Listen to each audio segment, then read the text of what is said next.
नमस्कार दोस्तों, स्वागत है हमारे वास्तु विद्या चैनल पर। दोस्तों, नवरात्रि का महापर्व बहुत ही शुभ और मंगलकारी माना जाता है। नवरात्रि के पूरे 9 दिन गंगा जल की हर एक बूंद की तरह पवित्र माने जाते हैं। ये शुभ समय भक्तों के जीवन में खुशियों की सौगात लेकर आता है। दोस्तों, आपको बता दें, 2023 में इस साल मां दुर्गा हाथी पर सवार होकर पृथ्वी लोक में पधारेंगी। शास्त्रों में वर्णित है कि तथा मान्यताओं के अनुसार अगर शारदीय नवरात्रि पर यदि माता दुर्गा का आगमन उनकी बहन सिंह पर नहीं बल्कि हाथी पर होगा तो मान्यता है कि माता दुर्गा का हाथी पर सवार होकर आना बहुत ही शुभ और कल्याणकारी माना जाता है। जीवन सुखमय हो जाता है, भक्ति का भरपूर लाभ भक्तजनों को मिलता है। दोस्तों, इस बार नवरात्रि पूरे 9 दिनों तक मनाई जाएगी, ना एक भी दिन कम ना ज्यादा, पूरे 9 दिनों तक मनाई जाएगी। मां शेरोंवाली की विशेष रूप से पूजा आराधना की जाएगी। शारदीय नवरात्रि का महापर्व भी इस बार 2023 में 15 अक्टूबर दिन रविवार से शुरू होकर 23 अक्टूबर सोमवार के दिन समाप्त होंगे। ऐसे में शारदीय नवरात्रि पर माता दुर्गा की कृपा पाने के लिए कलश स्थापना का शुभ मुहूर्त है। 15 अक्टूबर को दिन में 11:44 से दोपहर 12:30 तक कलश स्थापना का शुभ मुहूर्त रहेगा। मुहूर्त में की गई पूजा बहुत ही शुभ मानी जाती है। इससे समस्त देवी देवताओं की कृपा प्राप्त होती है और पूजा पाठ का फल कई लाख गुना प्राप्त होता है। ऐसे में जो व्यक्ति नवरात्र आने से पहले घर से ये चीजें हटा देता है तो उसके घर में मां वैष्णो का होगा आगमन, माता लक्ष्मी का होगा वास। मां शेरोंवाली आपकी झोली खुशियों से भर देंगी, इसीलिए नवरात्र आने से पहले घर से ये चीजें फौरन हटा दें। दोस्तों, आज हम कुछ ऐसी ही गलतियों के बारे में जानेंगे जो अगर आपके घर में भी होती है तो माता लक्ष्मी कभी नहीं करती ऐसे घर में प्रवेश। फिर चाहे आप कितनी ही पूजा पाठ कर लो, माता लक्ष्मी ऐसे घर में कभी नहीं आती। ऐसे घर से देवी देवता भी हमेशा रहती हैं नाराज। दोस्तों, पूरी जानकारी को देखने के लिए इस वीडियो को अंत तक जरूर देखें। सच्ची श्रद्धा से कमेंट बॉक्स में लिखें हर हर महादेव, ओम नमः शिवाय। महादेव के लिए एक लायक तो बनता है। दोस्तों, सबसे पहले नवरात्रि के पहले ही मंदिर की अच्छी तरह से साफ सफाई कर ले। मंदिर के अंदर अगर पुरानी मालाएं हैं, टूटी फूटी मूर्तियां हैं, उसके साथ ही खाली माचिस के डिब्बे रखे हुए हैं तो उन्हें बाहर फेंक दें तथा टूटी मूर्ति को किसी नदी में प्रवाहित कर दें। घर में छोटे बच्चों को नवरात्रि का व्रत नहीं रखना चाहिए, इससे उनकी जान को खतरा हो सकता है क्योंकि इस व्रत में शरीर को अधिक शक्ति की जरूरत होती है। माता शेरोंवाली की तस्वीर अगर कांच के फ्रेम की है और वो कांच हल्की सी भी अगर टूटी हुई हो तो ऐसी कांच को बदलवा ले या ऐसी तस्वीर को जल में विसर्जित कर दें। टूटी मूर्ति की पूजा करने से, टूटी तस्वीर की पूजा करने से आपकी श्रद्धा, भक्ति, व्रत आदि सब टूट जाता है, आपका व्रत खंडित हो जाता है। दोस्तों, नवरात्रि के 9 दिन बहुत ही पवित्र होते हैं।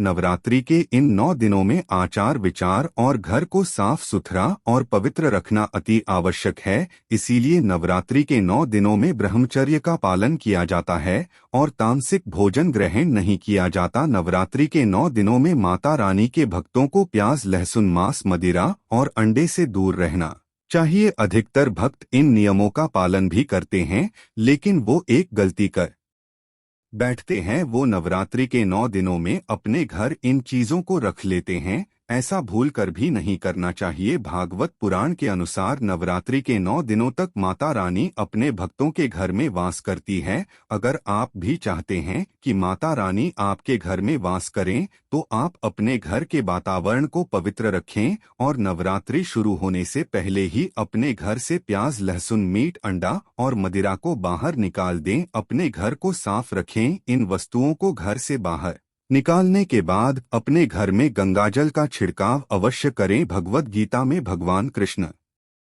कहते हैं, बगैर गंगा जल छिड़काव कोई भी मंगल कार्य सफल नहीं माना जाता। गंगाजल का छिड़काव स्वयं भगवद गीता में श्री कृष्ण ने बताया था। अगर आपके घर में गंगाजल ना हो तो मार्केट से गौमूत्र ला सकते हैं और गौमूत्र लाकर आप गौमूत्र का अपने घर में छिड़काव करें। बस थोड़ा सा पानी में डाल लें, इससे आपके घर का वातावरण पवित्र हो जाएगा। घर में मौजूद नकारात्मक ऊर्जा भी नष्ट हो जाएगी और जिस घर में वातावरण पवित्र होता है और नातार आत्म कुर्जा नहीं होती वहां माता रानी का वाद सदैव होता है। नवरात्रि के पहले आप अपने पूरे घर की अच्छी तरह से साफ सफाई कर ले। घर में जो भी फालतू सामान है, फटे पुराने कपड़े, उन्हें बाहर निकाल दें। घर में बेकार पड़ा सामान नकारात्मक ऊर्जा लाता है, इसीलिए गंदगी बिल्कुल भी ना करें। धूप दीप जलाकर वातावरण को स्वच्छ रखें। दोस्तों, माता के आगमन के लिए घर का दरवाजा जरूर सजाना चाहिए, इससे माता आकर्षित होती है और घर के द्वार में प्रवेश करती है। मां के आगमन के लिए द्वार को फूलों से सजाना चाहिए। दोस्तों, कई लोग ऐसे हैं जो माता रानी की चौकी कागज बिछाकर बनाते हैं, जो कि बिल्कुल गलत माना गया है। माता की चौकी के लिए आप नीचे लाल कपड़ा ही बिछाए, काला कपड़ा और सफेद कपड़ा भूलकर भी नहीं बिछाना चाहिए। ध्यान रखें, कपड़ा फटा भी नहीं होना चाहिए। दोस्तों, अगर आपके घर में देवी देवताओं की खंडित मूर्तियां या फटा हुआ चित्र अगर हो तो उसे किसी पवित्र नदी में विसर्जित कर दी, क्योंकि ऐसी मूर्तियां और चित्र दुर्भाग्य लाती है। देवी देवताओं की खंडित मूर्ति की पूजन न करें और न ही उन्हें घर में रखें, क्योंकि उन्हें घर में रखना बुरा माना जाता है। दोस्तों, वहीं अधिकतर लोग अपनी छत पर या अपने घर के मुख्य दरवाजे के आसपास कबाड़ इकट्ठा कर देते हैं। ऐसा करना अशुभ माना जाता है। अगर आपने भी अपने घर में घर के मुख्य दरवाजे पर या छत पर या फिर खासकर घर के उत्तर दिशा में कबाड़ इकट्ठा कर दिया है, तो नवरात्रि शुरू होने से पहले उस कबाड़ को घर से बस यही निकाल दें। दोस्तों, यदि आपके घर कोई भी बंद घड़ी है तो नवरात्रि शुरू होने से पहले उसे अपने घर से हटा दें और नई गाड़ी ले आए या उसकी मरम्मत करवा ले। गली को प्रगति का प्रतीक माना जाता है। बंद घड़ी समय से पीछे चलने वाली हमारी प्रगति में बाधा डालती है, इसीलिए नवरात्रि शुरू होने से पहले ही आप बंद घड़ी को घर से बाहर निकाल दें। दोस्तों, अगर आपके घर के मंदिर में किसी भी तरह का कोई फालतू सामान रखा है, जैसे कि सड़े गले फूल, अगरबत्ती, धूपबत्ती के डिब्बे या माचिस आदि के डिब्बे या कोई भी खाली पैकेट मंदिर में ना रखें, या फिर कोई फटी पुरानी धार्मिक पुस्तक या भगवान की कोई भी पुराने कपड़े जो फट गए या मुकुट माला जो खराब हो गई है, तो उन्हें आप जितना जल्दी हो सके अपने मंदिर से हटा दें। नवरात्रि से पहले अपने मंदिर की और मंदिर के आसपास की साफ सफाई अवश्य ही करें, तभी माता रानी की चौकी स्थापित करें। इसके साथ ही आप अपने धन रखने के स्थान की सफाई भी अवश्य करें, क्योंकि नवरात्रि के दौरान माता लक्ष्मी भी गृह प्रवेश करती है। धन रखने के स्थान पर किसी भी तरह का कोई भी फालतू सामान, टूटा हुआ सामान न रखें। धन रखने के स्थान को मंदिर की तरह ही साफ रखें। नवरात्रि के दौरान माता रानी की पूजा में कौड़ियों को शामिल करें। माता रानी के साथ साथ रोजाना कौड़ी का भी पूजन करें। इसके बाद आप कौड़ी को धन रखने के स्थान पर रख दें। ऐसा करने से बरकत हमेशा होती है। अगर आपके पास पुराने जूते चप्पल इकट्ठे हो गए हैं तो नवरात्रि से पहले उन्हें घर से बाहर निकाल दें। पुराने जूते चप्पल की अशुभता के कारण ही घर में नकारात्मक ऊर्जा आती है और घर में अशांति और कलह का माहौल रहता है। नवरात्रि आने से पहले घर से जाला निकालना ना भूलें। अगर जिस घर में जाला होता है उस घर में माता रानी का भी वास नहीं करती। साथ ही साथ टूटे फूटे बर्तन अगर घर में पड़े हैं या टूटा हुआ आईना भी अगर घर में हो तो उसे भी निकाल दें। घर में टूटे फूटे ईंट पत्थर भी नहीं रखना चाहिए, इससे माता लक्ष्मी नाराज हो जाती है। अब हम जानते हैं नवरात्रों के दौरान क्या नहीं खाना चाहिए और क्या नहीं पीना चाहिए और कौन सा फल खाने से व्रत संपूर्ण और सफल हो जाता है। दोस्तों, हमारे चैनल को सब्सक्राइब जरूर करें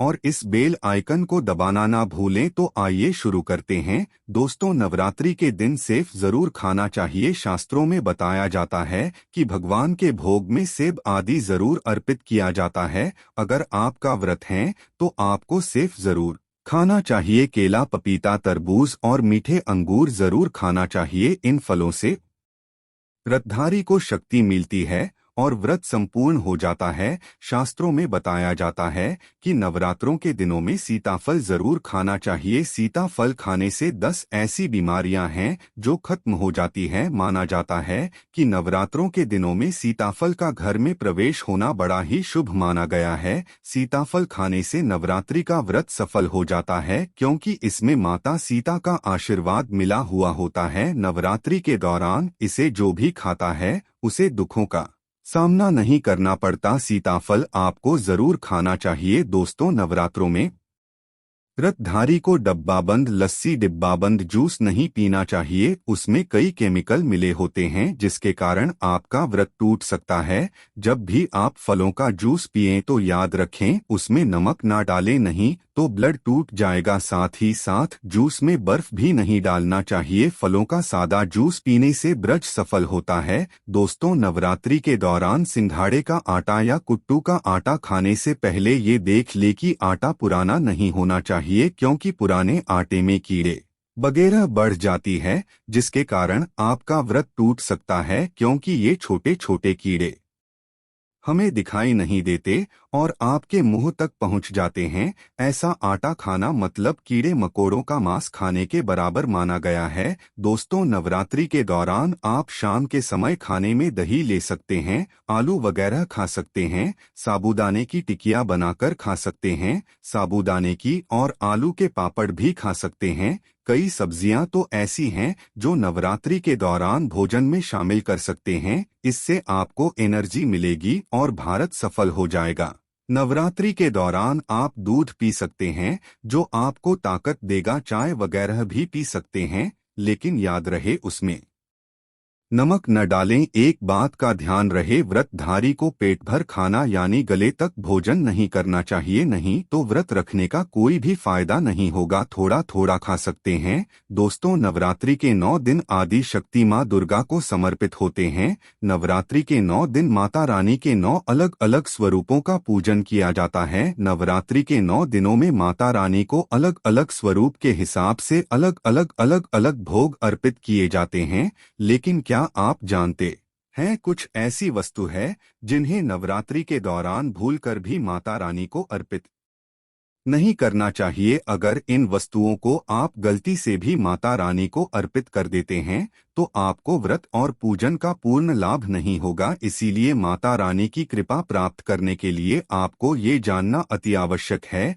कि वो कौन सी ऐसी वस्तु है जो माता रानी के पूजन में भूलकर भी इस्तेमाल नहीं करना चाहिए। तो आइए माँ का जयकारा लगाते हुए वीडियो को शुरू करते हैं। दोस्तों, नंबर 1, नवरात्रि के दौरान शादीशुदा महिलाओं को सफेद कपड़े पहनकर पूजा पाठ नहीं करना चाहिए। साथ ही साथ काले कपड़े भी नहीं पहनना चाहिए, इससे पूजा व्रत आदि खंडित हो जाती है। माता की चौकी जब आप लगाए तो उसके नीचे कागज नहीं लगाना चाहिए। माता की चौकी हमेशा लाल कपड़ा बिछाकर ही बनाना चाहिए। हमेशा याद रहे, नवरात्रों के इन 9 दिनों तक व्रतधारी को अपना आसन माँ की चौकी के आगे ही लगाना चाहिए और वहीं पर आपको सोना चाहिए। मंदिर को नवरात्रों के दौरान अकेला नहीं छोड़ा जाता, बहुत ही अशुभ माना जाता है। इससे दुर्गा माता नाराज हो जाती है और हमेशा के लिए चली जाती है। दोस्तों, नंबर 2, नारियल।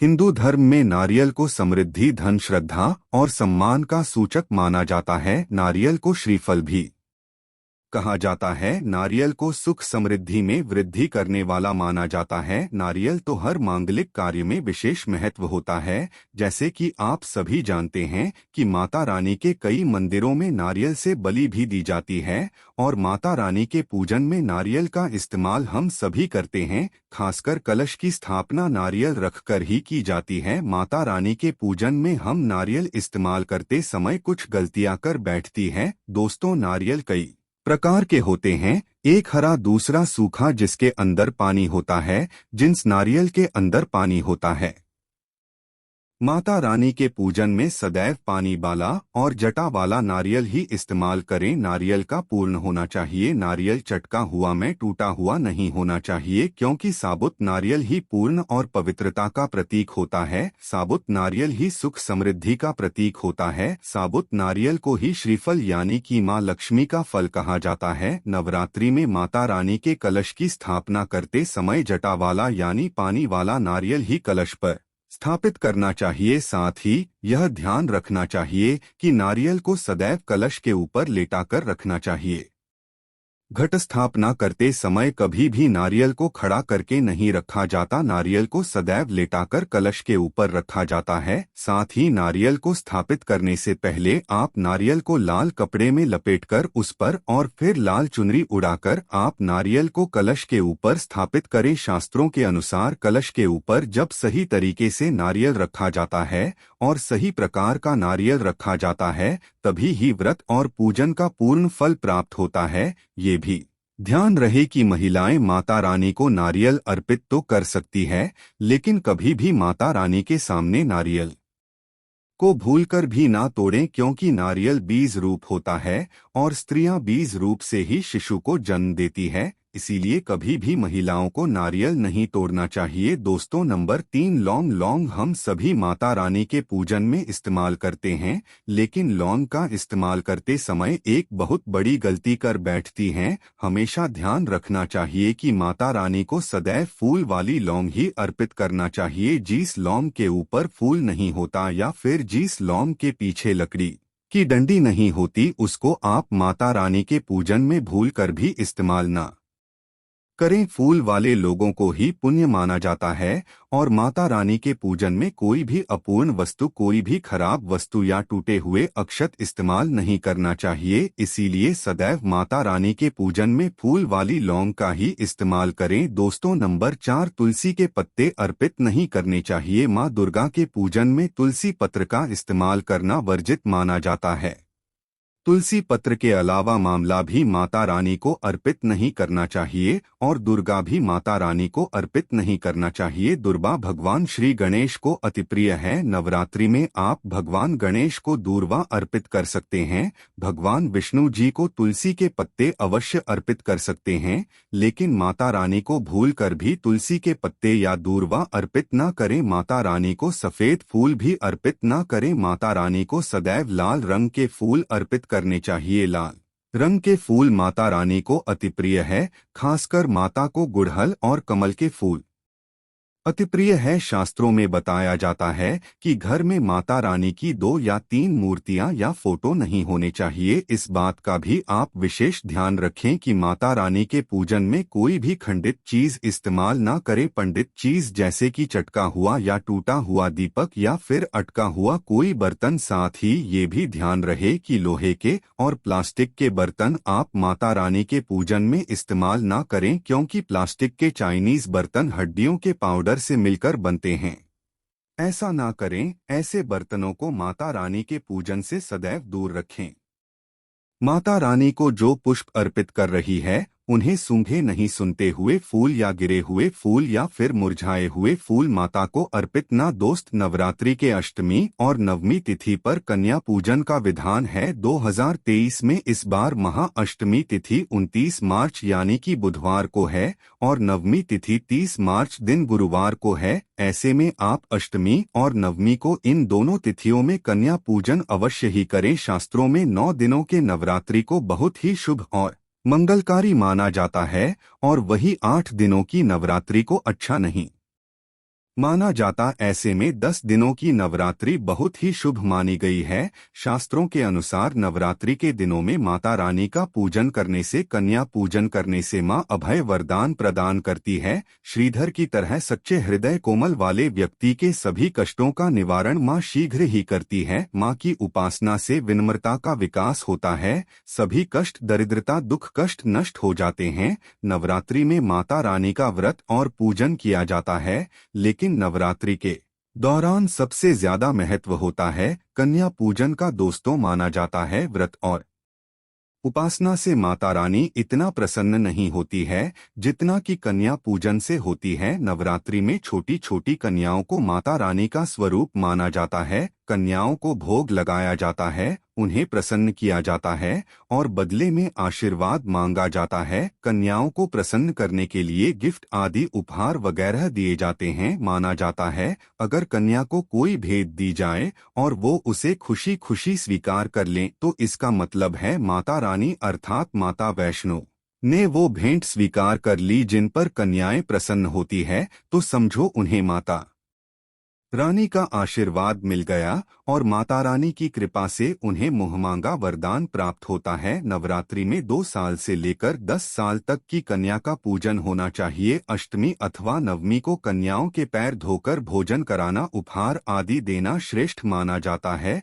दोस्तों, कैसे करें कन्याओं का स्वागत? कन्या जब आपके घर आए तब सभी के पैरों को दूध और पानी से उनके पैरों को धुलाना चाहिए। फिर उसके बाद कन्याओं को किसी साफ जगह पर जमीन पर कपड़ा बिछाकर बैठ आना चाहिए। उनके माथे पर अक्षत, फूल और कुमकुम लगाना चाहिए। फिर उसके बाद भोजन ग्रहण करवाना चाहिए। लेकिन हमेशा याद रहे कन्याओं की थाली में 3 पूरियां कभी ना रखें, इसे शुभ नहीं माना जाता। 3 पूरियां तथा 3 रोटियां मरने वाले व्यक्ति के लिए निकाली जाती है और जेल में कैदियों के लिए दी जाती है। ऐसे में कन्याओं को उनकी थाली में 3 पूरी कभी ना दे, लेकिन 1-2 करके पूरियां दे सकती है। इससे 3 संख्या बढ़ जाती है। दोस्तों, कन्याओं को खाना खिलाने के बाद अंत में कन्याओं के सिर पर लाल चुन्नी उड़ाना चाहिए और भोजन में आपको खीर, पूरी, हलवा, चना तथा आलू की सब्जी, छोले वगैरह की सब्जी खिलाना चाहिए। पनीर आदि भी खिलाया जा सकता है, लेकिन भूल से भी लहसुन और प्याज का इस्तेमाल कभी ना करें, अन्यथा अनर्थ हो जाएगा। अक्सर कई लोग कन्याओं को कुरकुरे का पैकेट, चिप्स वगैरह का पैकेट खिलाते हैं, जो कि घोर अनर्थ माना जाता है क्योंकि इसमें लहसुन प्याज का इस्तेमाल होता है, जिसके कारण आपका व्रत खंडित हो सकता है। माँ दुर्गा क्रोधित हो सकती है।